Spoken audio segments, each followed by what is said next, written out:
she can't help it. She can't help but blast the referees, and she has every right to. We have watched Caitlin Clark get absolutely brutalized. Since she stepped foot into the WNBA, she's been targeted. She's the most flagrantly fouled player in the league. What do you get when the WNBA's biggest star, Caitlin Clark, finally speaks out about corrupt referees? Chaos. She just broke her silence about the systematic targeting she's endured. While fans watch Clark get hammered game after game with no whistles, she was quietly building her case. Now she's gone public with a statement that has league officials panicking. Clark just exposed the entire WNBA officiating system using the NBA's biggest star, Steph Curry, as her shield. The parallels are undeniable, and what she revealed next will make you question everything you thought you knew about professional basketball. Why do you think the refs are actively targeting Caitlin? Let me know down in the comments below. Look, as we try to figure out what exactly went down. So you see her get hit in the face. JC Sheldon doesn't like that, and everybody on the team doesn't like it. Marina, trying to have her teammates back, pushes her down. You see a little bit of drama all the way around. Tina, Charles, Clark, and Mabry, they received technical fouls. Sheldon received a flagrant 1 foul. Deja Carrington lunged the ball and made direct contact with Clark's eye. Clark stumbled, dazed, clearly affected by the hit. The refs, they watched it happen and kept their whistle silent. A few months later, JCS Sheldon gave Clark an eye poke again. This became the standard treatment for the league's biggest star. Okay, by now I'm sure you've seen Skylar Diggins assault.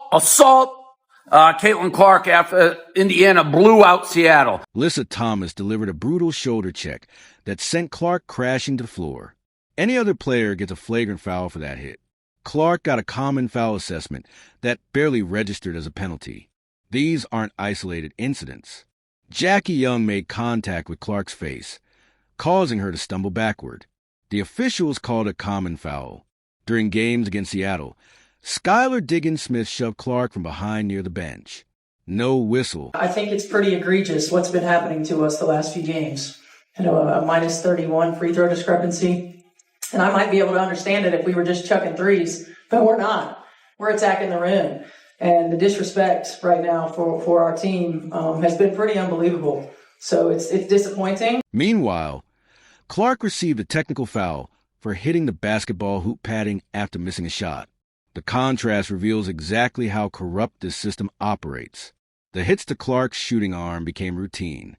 Defenders targeted her right shoulder, her elbow, her wrist.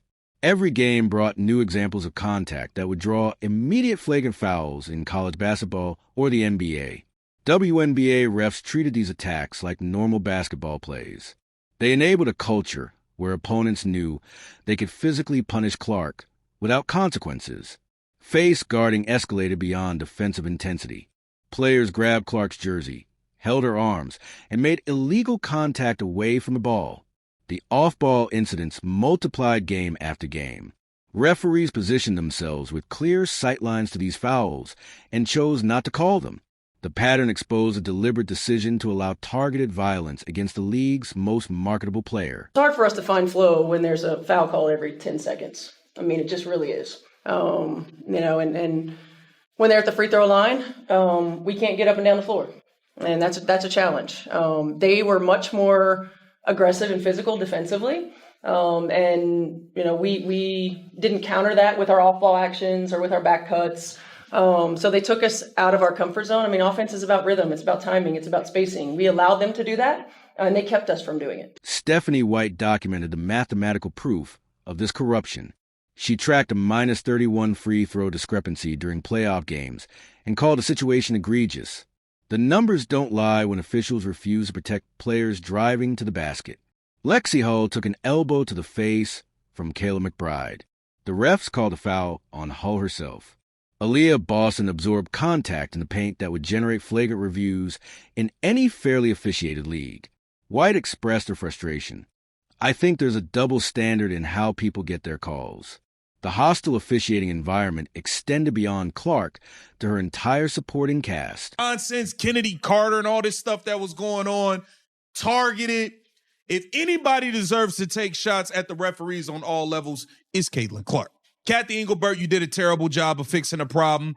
You definitely did a terrible job. Even WNBA commentator Rebecca Lobo acknowledged a pattern during broadcasts, comparing the volume of missed calls on Clark to Oprah giving away cars. When league analysts publicly question officiating integrity, the corruption becomes undeniable. Colin Clark, Caitlin's brother, directly blamed officials for poor game control that led to his sister's quad strain injury. The violence was systematic, not accidental. Referees had multiple opportunities every game to establish boundaries and protect players. They consistently chose to enable dangerous play instead. Clark's eventual comments about Steph Curry represented her calculated response to months of physical targeting enabled by corrupt officiating that put her career at risk. Caitlin Clark did not mince words about Golden State Warriors star Steph Curry. Clark has acknowledged Curry's impact on her game, citing him as a player who she has admired. They the only one shooting from the parking lot. They shooting from the parking lot out there somewhere, okay? I grew up watching Steph play, said Caitlin Clark. She said, after a game against the Golden State Valkyries last season, he's one of the greatest basketball players of all time. What he's been able to do in his career, he's changed basketball. It's cool to be here. He's somebody I idolize. Steph Curry faced the exact same treatment in the NBA. Clark didn't randomly defend Curry on social media. She weaponized his celebrity status to attack WNBA, officiating without directly confronting the league. When Clark commented, "We want to see Steph making 12 threes a game. Stop grabbing him. Please." She delivered a masterclass in strategic criticism. The statement appears innocent on the surface. Clark seems like a supportive fan watching NBA basketball. The reality reveals something far more calculated. She studied how Curry gets grabbed, held, and fouled off ball with minimal protection from NBA refs. She recognized the identical defensive tactics being used against both of them across different leagues. Like Curry, Clark's presence alone forces defenses to adjust well before she crosses half court. Those similarities resurfaced on Sunday after Curry made headlines for the way the Charlotte Hornets defended him, frequently grabbing, holding, and face guarding him far from the ball.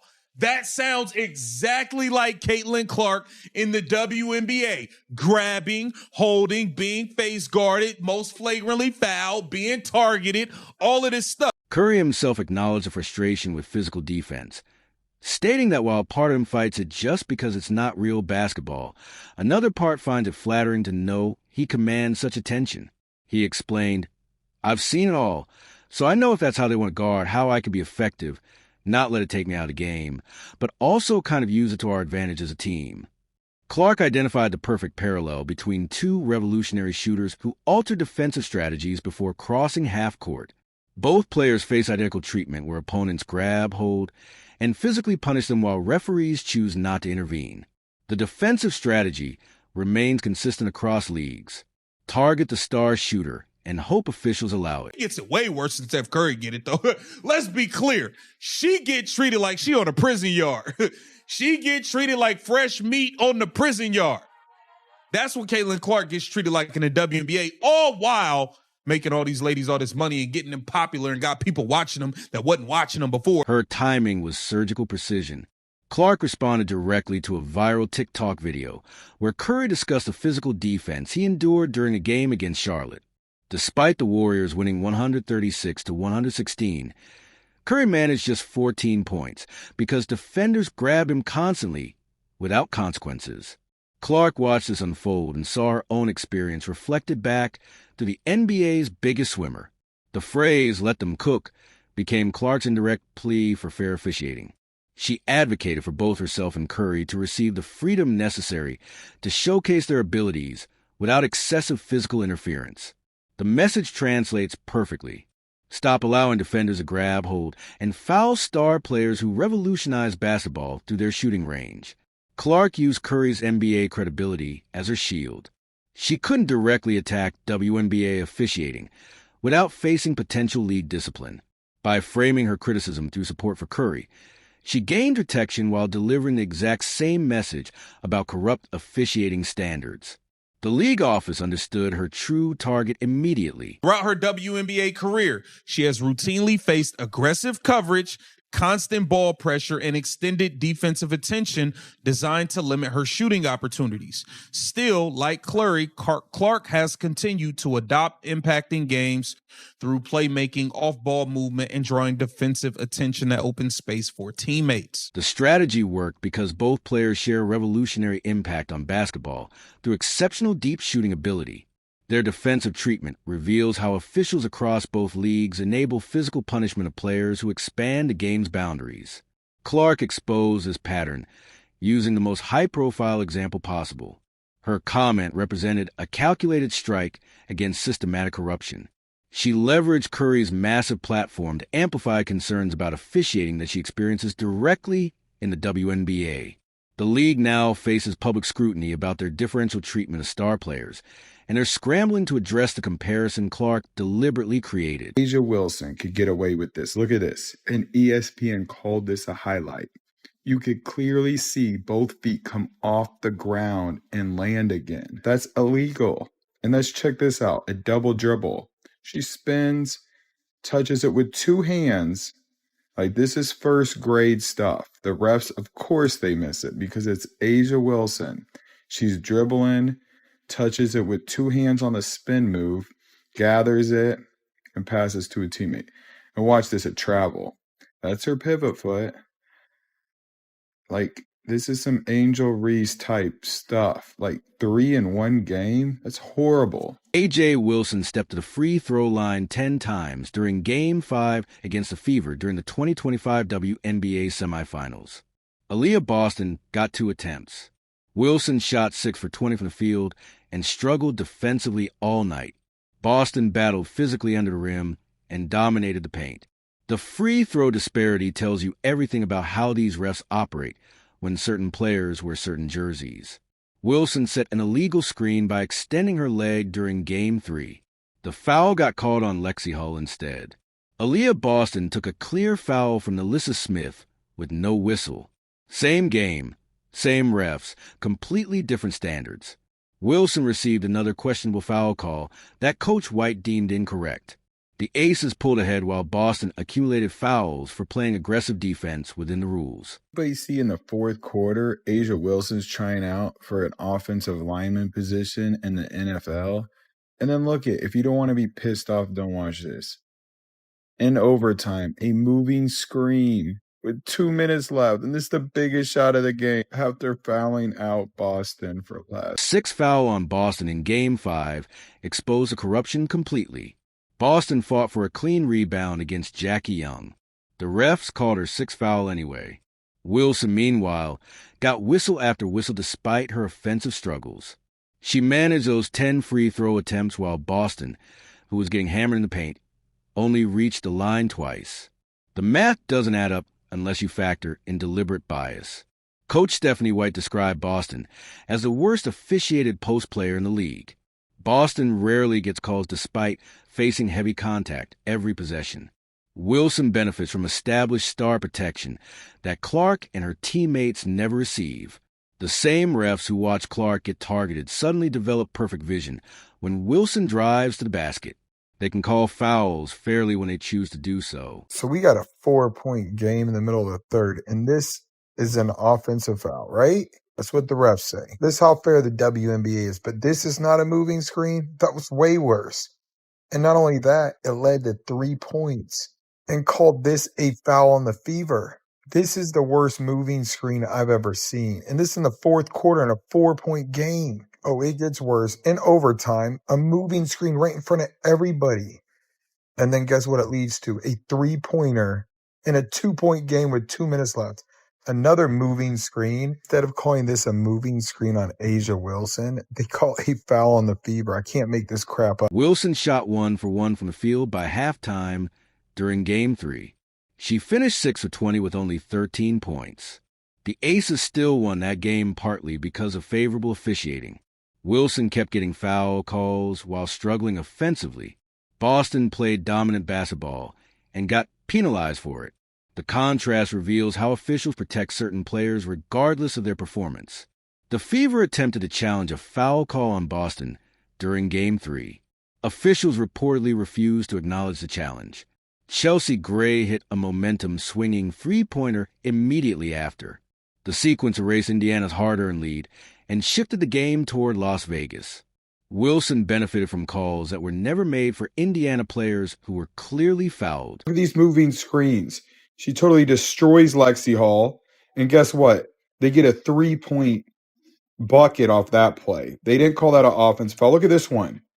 Do you see how she sticks her leg out? They wonder why they get wide open layups and 3-pointers. Look at the room it makes when you set an illegal screen. That's why it's illegal. Another one. Look at this.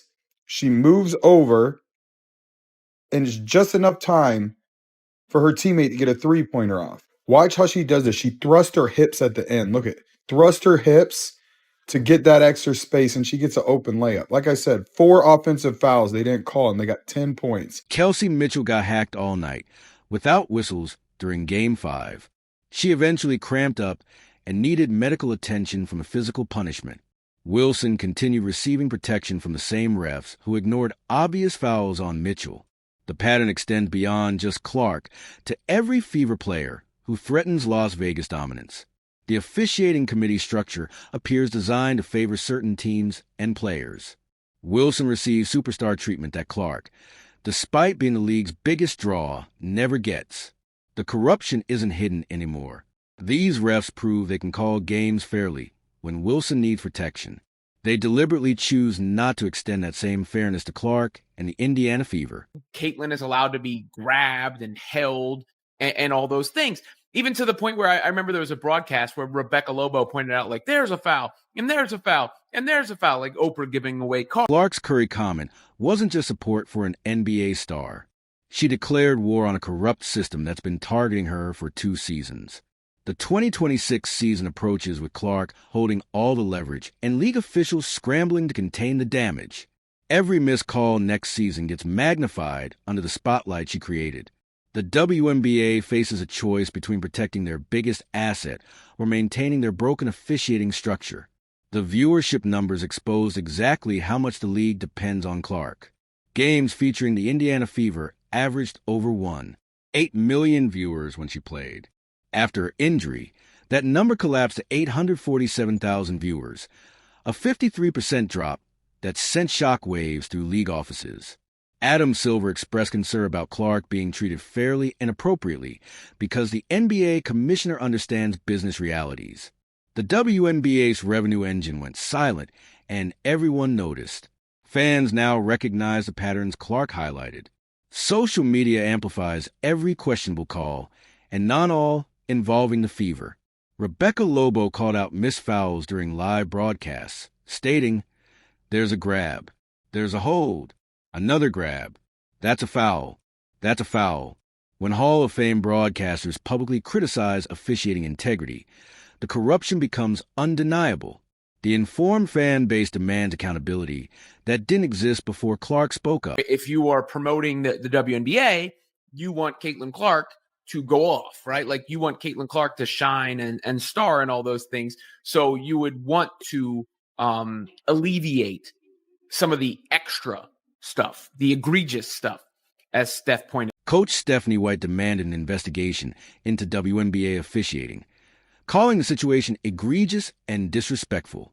She documented the -31 free throw discrepancy and stated, "I think Aaliyah Boston is the worst officiated post player in the league. She never gets a call." White's public criticism gained support from fans who watched the same patterns Clark exposed through her Curry comments. The coaching staff now has ammunition and public backing. Clark returns to 2026 with unprecedented support and media attention. Every game becomes a test of whether officials learn their lesson or double down on corruption. The league office knows they can't afford another injury caused by uncalled fouls. They can't survive another viewership collapse during crucial CBA negotiations. Clark's silence-breaking moment created accountability they never faced before. He is the driving force behind the leverage. So how she feels about the situation, her voice should matter a lot. Let's just put it that way. Lexi Hall delivered 16 points, 10 rebounds, and 4 assists despite playing through injury. Kelsey Mitchell adapted to ball handling duties when the roster got decimated. Aaliyah Boston dominated the paint while fighting through questionable foul calls. The Fever's resilience during their injury crisis showed they can compete when the playing field gets leveled. They built chemistry through adversity that will serve them well. The corrupt officiating system faces its biggest threat now. An informed fan base watching every whistle. Media coverage examining every missed call. Star players who won't stay silent about systematic targeting. Clark's Curry comment opened the floodgates for criticism that was building for months. The league created this monster by enabling violence against their most marketable player. The 2026 season determines whether the WNBA protects its golden goose or loses everything they build. Clark holds all the cards, and officials know the entire basketball world is watching their every decision.